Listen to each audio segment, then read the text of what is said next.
Mr. Matthew, good morning. Good morning. Thank you for having me. Yeah. Should we say that Nigerians are not patriotic enough?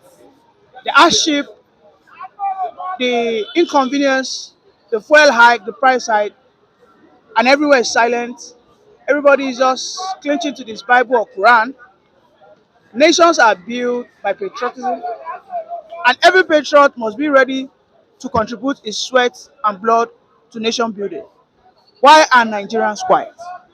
To be quite honest with you, Mr. Nee, I must tell you that this is not a question of whether Nigerians are patriotic or not. I think the docility of Nigerians, of course, they are docile to a fault. Because the way it stands, nobody is advocating that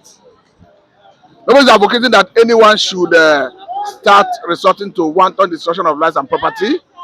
But we understand that going by the constitution, there are some provisions of the constitution that gives Nigerians right to engage the government constructively, and in the process you can even put pressure on government to do the needful.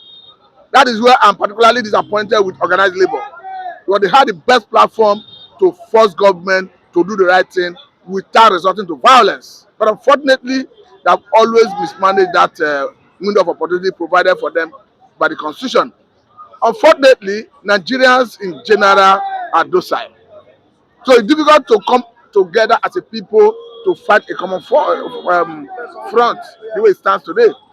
But I'm not hoping that anyone should resort to wanton destruction of lives and property.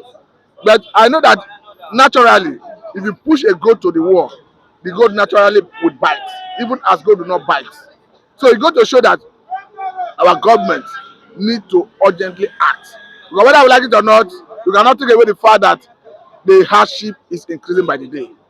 And if it's increasing by the day, the government keep on giving up promises, and we are not seeing results. I think it may get to a point where the people cannot keep quiet. Mr. Matthews, you saying that the government has made promises. I mean, this government since May 29, 2023 came on board with the mantra renewed hope. In fact, the first policy they passed out was to declare state of emergency against fuel insecurity. Nothing has come out of that. You know, the Nigerians are quiet.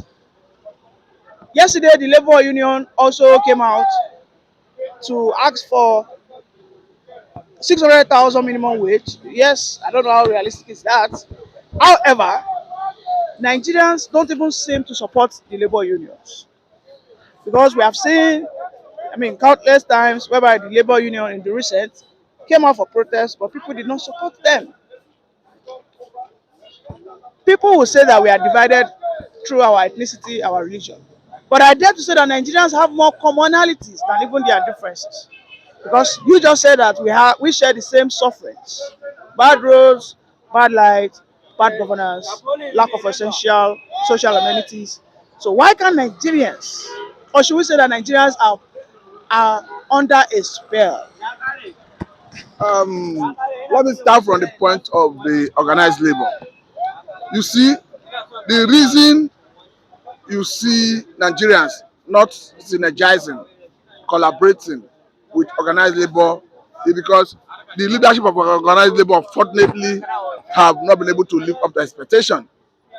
Personally, I was always in support of the leadership of organized labor until recently I discovered that they are not serious. For me, because we have had instances where the organized labor will call out Nigerians, let us engage the government on this issue. Before you know it, the organized labor enter into negotiation with federal government, they will renege. I'm not saying it's wrong to have agreement or conversation with federal government. But countless times we have seen government entering into negotiation with organized labor, not meeting their own part of the bargain. I mean federal government. And before you know it, labor chicken out. So it goes to show that next time you call out people, they will take you as an unserious person. So for me, and coupled with the fact that the leadership of organized labor have been enmeshed in controversially meddling into politics. We have seen in the recent past how the leadership of organized labor, particularly NSC, have said Labour Party belongs to them, and they have even threatened to sack the chairman of the Labour Party and maybe trying to institute a critical committee. So I begin to ask, what is the agenda of Labour? What is the intention of Ajero-led NSC? So I think that best explains the reason Nigerians said on in the recent time synergize, collaborate, liaise with Labour to fight a common front.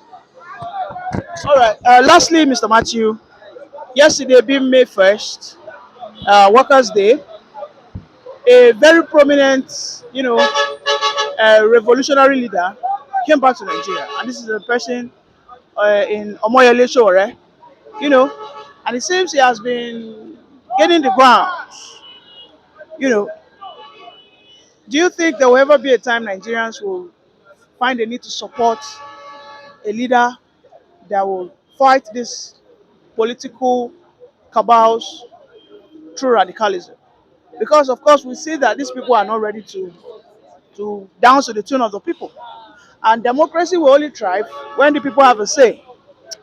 You ever think there can ever be a time that will happen? Mr. Ani, I must say that personally, I always like the approach of Sura. I've listened to him severally, just as I used to admire and always want someone like Gani to lead Nigeria. The same way I see some potential in Sura that Nigeria need to tap into. But however, it's unfortunate that when you see people like this, it's difficult for them to make it to the top, particularly in a climate Nigeria like Nigeria. I mean, our political system is so much skewed against, in fact, it's like a cartel that you need to come in through the ruling party to be relevant. It was even like a miracle that we saw an obedient that made that impact in the last general election. So for me, if Nigerians can exhibit that type of enthusiasm, that type of vigor, that type of tenacity with which they pursued answers and throw their way behind somebody like Sowore, I must tell you personally, I'll be in for it. Because for me, Sowore is an individual I've seen. I've listened to him severally. I've seen the way he talk. I know that he have that affability and you have that character. You have that political the willpower to address most of the issues that are bringing us to our need. Thank you very much for your time, Mr. Matthew. Good morning.